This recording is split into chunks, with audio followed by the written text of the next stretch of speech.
Hey Geeks, welcome back to the Geeksiders Show. My name is Josh. And I'm Anna. And in this video, we're reviewing Game of Thrones, Season 7, Episode 4, titled The Spoils of War. And if you haven't seen this episode yet and you want to avoid any spoilers, you're going to want to skip this video and come back later because everything we say from this point forward is going to be a spoiler. Right. In my opinion, there were two things that kept this episode from being the best episode in all of Game of Thrones so far.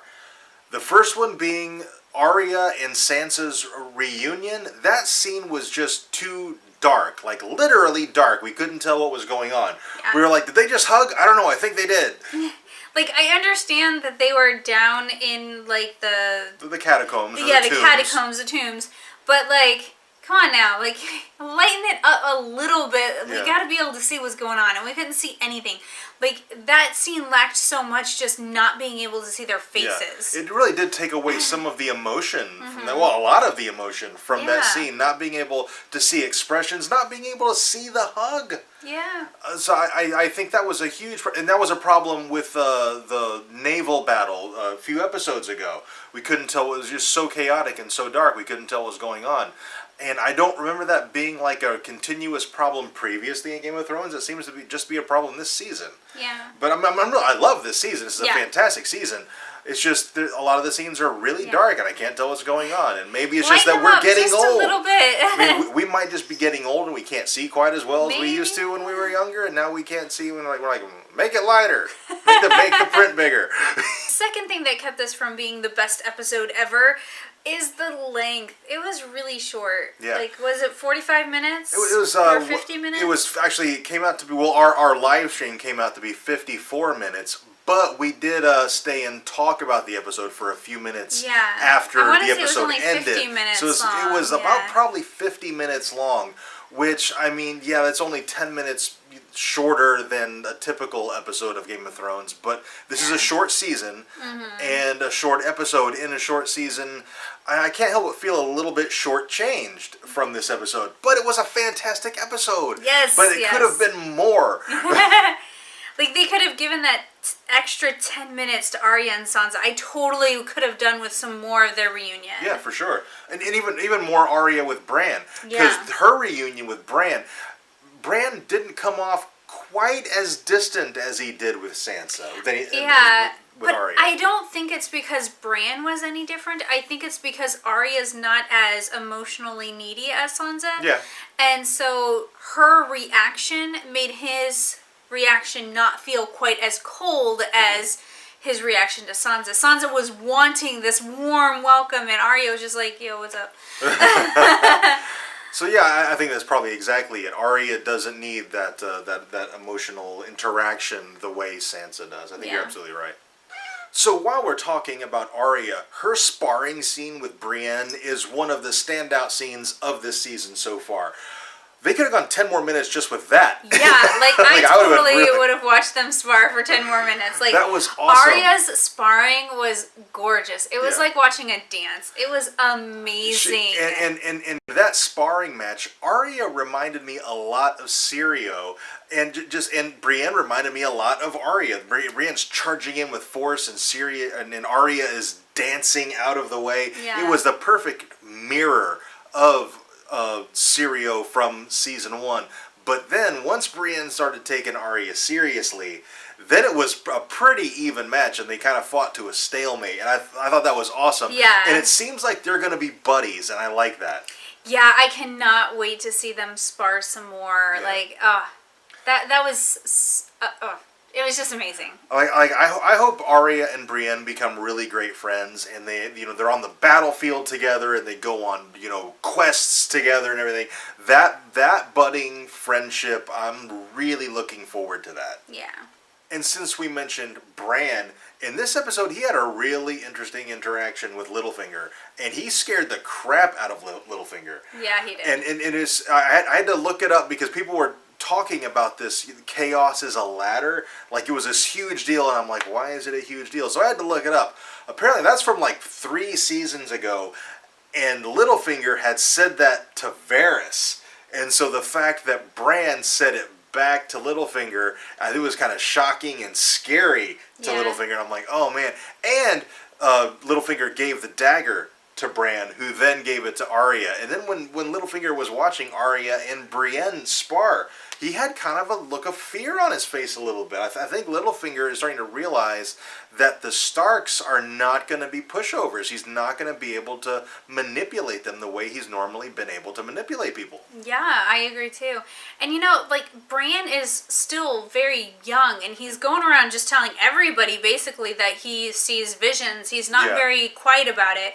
I imagine most people don't believe him. Yeah. So the fact that he says this to Littlefinger, I think Littlefinger's maybe now like, oh shit, this kid's serious. Like, he actually can see stuff. That's terrifying.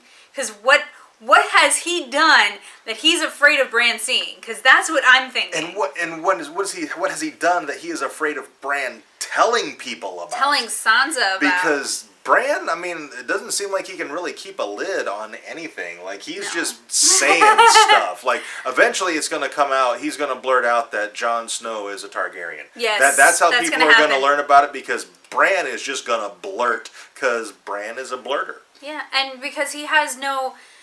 It seems like he has no more emotions, so he no longer has the emotional filter to stop him from telling people that Jon is a Targaryen. Yeah, and like I said it in our last video, and I said it in our stream with on Teflon TV with Teflon Tony, which, oh my god, if you're not familiar with that channel, go check it out. He is awesome. But Bran is giving off a very Dr. Manhattan from The Watchmen to me. And I'm enjoying that quite a bit. Bran is one of my favorite stories of the season so far. And Bran hasn't been one of my favorite stories it's one since of those, like, season about 1. time Bran has a good story. Like, I haven't enjoyed Bran as a character since season 1. And he's really starting to come back for me now. I'm really enjoying Bran's story. And last, but certainly not least, the battle. The battle. And the dragon. And Daenerys on the dragon. And the fire. All of the squee moments that if you joined our live watch, you saw, like, we were like, ah! We were freaking out over this battle. And you said it, the dragon. Drogon was the only dragon there. So my question is, where were the other two? Yeah. Why weren't they? Why didn't they take part in that battle? Did Daenerys leave them behind at Dragonstone for a reason? Maybe that was part of, because, Tyrion told her not to go. Jon advised her not to go, although that was more to the Red Keep, not to the Lannister army. So she didn't exactly did. Like, maybe this was her compromise. I will take one dragon and go to the army, not to the Red Keep. It was a little more strategic than what her initial impulse was. Yeah. But where were the other two dragons? If that was mentioned anywhere in the episode, I didn't catch it. So if we missed it, let us know down in the comments and tell us what we missed. But I didn't catch it if they talked about that at all. So I am curious where they were. But the battle was awesome.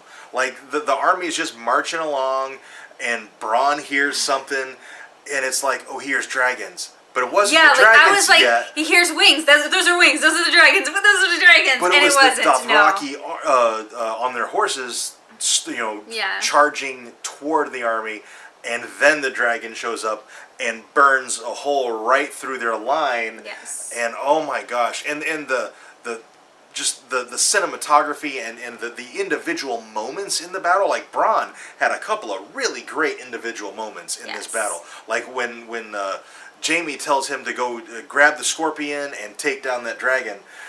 Because Jaime's like, I can't do it. I only have one hand. And Bronn's like, well, shit. And so he goes, and he loses his money on the way, and Bronn is a sellsword. But so I thought maybe he would just cut and run at some point, especially after the scorpion got burned.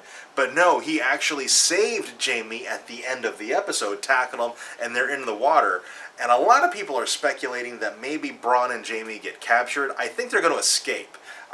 They did the whole Jaime getting captured thing like back in season 3. I don't think they're going to do that again. If they repeat that, it's really, really stale. In that same scene, I have heard some comparisons to Jaime and Bran.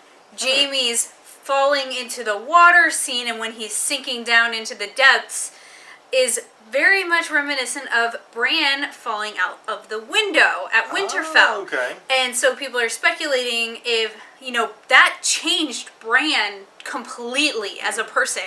is this going to change Jaime as a person? Well, as a near-death experience, I imagine it would have to have some kind of effect on him. Especially because, I mean, he had Daenerys dead to rights. Yeah. And then Drogon wheeled on him and was... Dude, Jaime was going to get incinerated. Yeah. And Bronn saved the day. So Jaime definitely owes Bronn one. Yes. And Bronn wanted a castle of his own at the beginning of... near the beginning of the episode. Or at some point in the episode. Mm-hmm.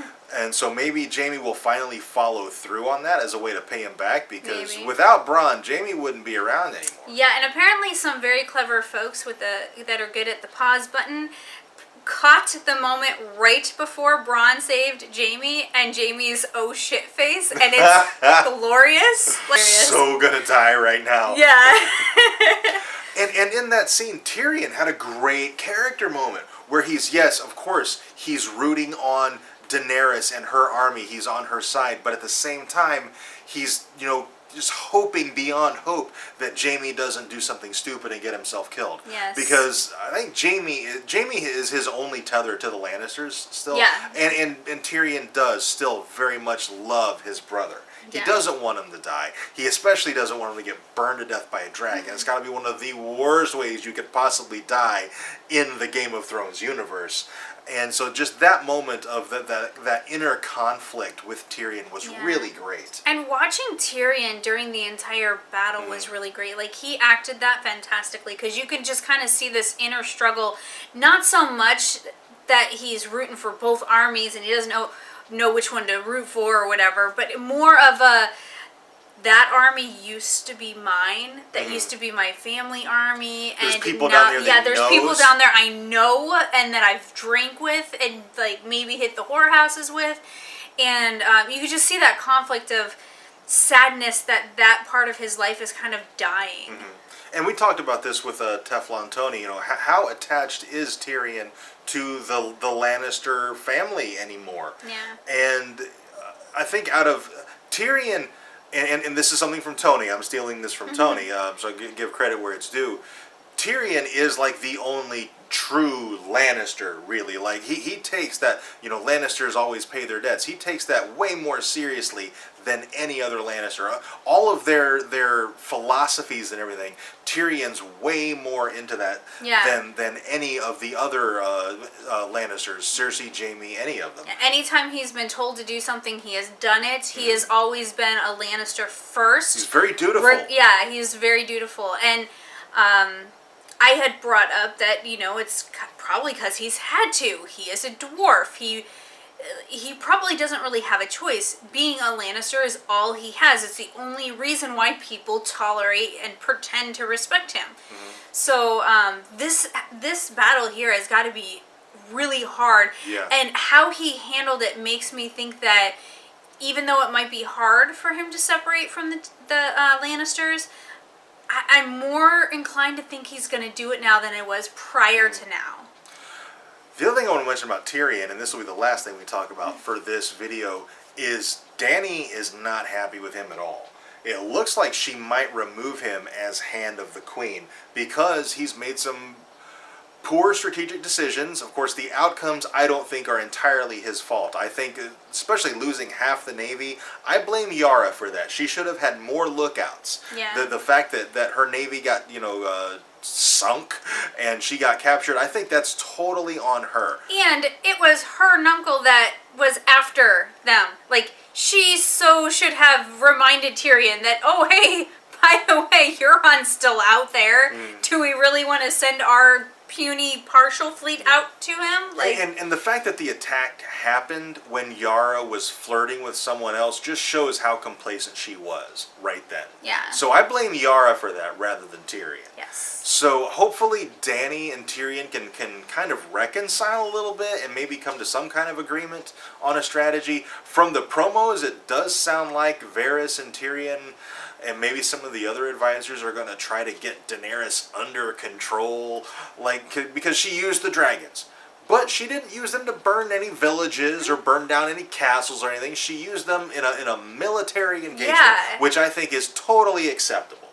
And, whether or not they actually get her under control or not is remain to be seen. I hope they don't. I doubt it, because she was convinced to not use her dragons once before, and it was an epic failure. I don't think she's going to do that again. Nope. All right, I think that's all we have for this video. I'm sure there was something we missed. Yo, yes. What? We did. The Scorpion. Scorpion, we had mentioned last week, I think, that it's probably not going to work.